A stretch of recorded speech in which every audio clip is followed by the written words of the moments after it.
Et vous-même, comme des pierres vivantes, édifiez-vous pour former une maison spirituelle, un pierre de 5. De quoi une âme affamée et assoiffée peut-elle être satisfaite? La réponse est dans le psaume 36, 9. Il se rassasie de l'abondance de ta maison. Ce n'est qu'en venant dans la maison de Dieu que le peuple de Dieu peut être pleinement satisfait.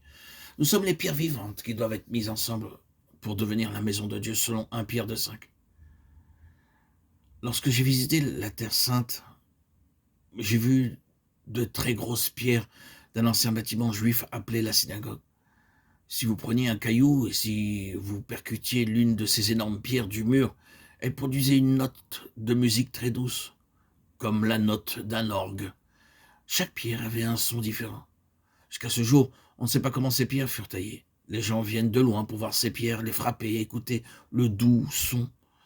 De même, lorsque vous êtes né de nouveau, vous devenez une pierre vivante du Seigneur Jésus-Christ avec une musique céleste en vous, que les gens vous maudissent, nous frappent ou nous disent du mal. Nous pouvons cependant leur dire que le Seigneur vous bénisse et vous rende plus heureux et vous pardonne. Bien que lapidé, Étienne dit, Seigneur, ne leur impute pas ce péché.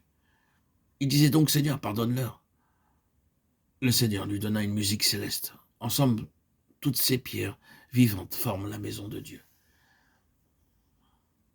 Vous avez été édifiés sur le fondement des apôtres et les prophètes. Jésus-Christ lui-même étant la pierre angulaire. En lui, tout l'édifice bien coordonné s'élève pour être un temple saint dans le Seigneur. Éphésiens 2, 20, 21. Après ma conversion, nous dit frère Maxime, j'allais dans différents lieux, dans différents édifices religieux, avec une faim dans mon cœur. Malgré de si grands édifices, des prédicateurs hautement qualifiés et de grandes orgues, j'en ressortis toujours avec une faim insatisfaite.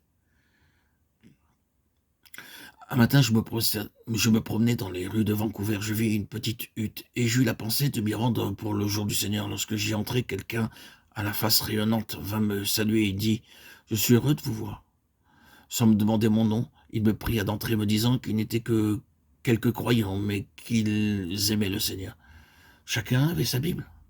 Je fus très heureux là, dans la petite hutte où se trouvait ce groupe de personnes. Ce n'est qu'en nous rassemblant avec les enfants de Dieu, en adorant Dieu en esprit, en vérité, en comprenant le mystère céleste de la maison de Dieu que nous serons rassasiés.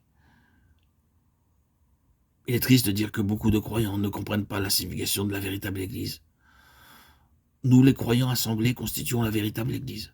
Ce n'est qu'en prenant notre pleine part de l'abondance que nous trouvons dans la maison de Dieu que nous sommes satisfaits. Alors que nous adorons le Seigneur, que nous le voyons et que nous nous nourrissons de lui, il deviendra de plus en plus réel pour nous. Nous serons alors rendus capables d'apporter le bon goût du sel à la terre.